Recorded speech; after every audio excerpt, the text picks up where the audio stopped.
Hello, my name is Daru Aramanisani from House Emerald. Di sini saya akan membahas tentang penyakit dalam.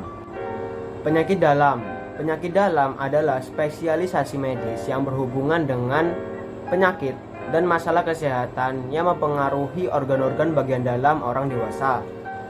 Yang disebut sebagai spesialis penyakit ini adalah dokter pengobatan, internis atau internis umum. Menurut American College of Physicians, organisasi terbesar untuk internis, ada 13 keahlian yang mungkin untuk dokter penyakit dalam, yaitu kedokteran remaja, kedokteran olahraga, onkologi, imunologi, hematologi, kardiologi, nefrologi, endokrinologi, geriatris, penyakit menular, gastroenterologi, reumatologi, dan pulmonologi. Dokter penyakit dalam atau yang lebih dikenal dengan internis adalah dokter yang menangani berbagai macam keluhan semua organ dalam tubuh manusia.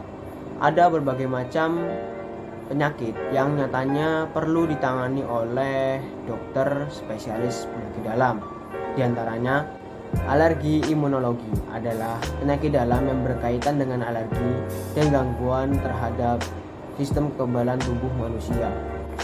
Gastroenterologi adalah penyakit dalam yang berkaitan dengan gangguan terhadap sistem pencernaan dan organ hati. Geriatri adalah penyakit dalam yang berkaitan dengan bertambahnya usia seseorang, biasanya berupa gangguan medis akibat proses penuaan. Ginjal hipertensi. Penyakit dalam ini berkaitan dengan gangguan pada organ ginjal dan tekanan darah tinggi. Hematologi onkologi medik. Penyakit dalam ini berkaitan dengan adanya gangguan atau kelainan pada darah. Biasanya penyakit ini berkaitan dengan kanker. Kardiologi. Penyakit dalam yang berkaitan dengan adanya gangguan pada jantung. Metabolik endokrin. Penyakit ini berkaitan dengan gangguan pada metabolisme tubuh. Psikosomatik. Penyakit dalam ini disebabkan oleh gangguan penyakit lain dan diperparah dengan adanya gangguan mental pada pengidap. Pulmonologi. Kondisi ini berkaitan dengan adanya gangguan pada paru-paru. Reumatologi. Penyakit ini berhubungan dengan adanya gangguan pada sendi dan gangguan autoimun. Tropik infeksi. Penyakit dalam yang berhubungan dengan adanya infeksi bagian dalam yang umumnya muncul pada daerah yang beriklim tropis. Dokter spesialis alergi imunologi menangani penyakit asma, biduran, angioederma, dermatitis atopik, dermatitis kontak alergi, alergi makanan, alergi obat-obatan, dan masih banyak lagi. Dokter spesialis ginjal hipertensi menangani penyakit gagal ginjal akut, gagal ginjal kronis, nefropati diabetik, hiperplasia prostat, hipertensi, dan masih banyak lagi. Dokter spesialis gastroenterologi hepatologi menangani penyakit seperti hernia, akalasia esofagus, gastritis, malaborsi, intoleransi makanan, hepatitis, gagal hati, dan masih banyak lagi. Dokter spesialis geriatri menangani penyakit seperti sindrom geriatrik, malnutrisi pada lansia, delirium, imobilitas, gangguan tidur, dan masih banyak lagi. Dokter spesialis hematologi onkologi medik menangani penyakit seperti talasemia, anemia aplastik, anemia defisiensi besi, polisitemia, hemofilia, kelainan pada sumsum tulang, dan masih banyak lagi.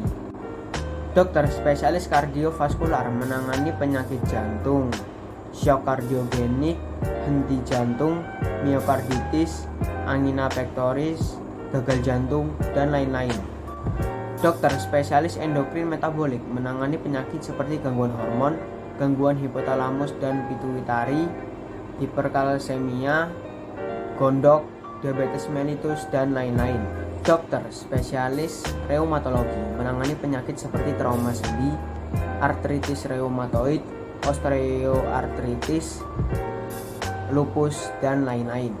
Dokter spesialis pulmonologi menangani penyakit seperti tuberkulosis paru, pneumonia, kanker paru, bronkitis, asma bronkial, dan lain-lain. Dokter spesialis tropik infeksi menangani penyakit seperti sepsis, demam berdarah, chikungunya, rubella, toxoplasmosis, rabies, malaria, dan lain-lain. Contoh penyakit dalam. Contohnya adalah penyakit demam berdarah.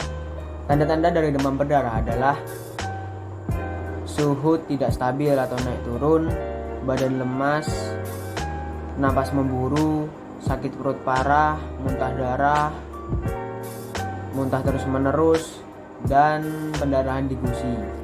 Cara pengobatan penyakit demam berdarah agar tidak semakin parah. Yang pertama, mengonsumsi cairan dalam jumlah banyak, minum oralit, minum obat pereda demam dan nyeri, mengonsumsi jambu dan makanan sehat yang mudah dicerna, minum vitamin dan suplemen, melakukan istirahat total, minum obat-obatan alami, dan melakukan transfusi darah. Thank you.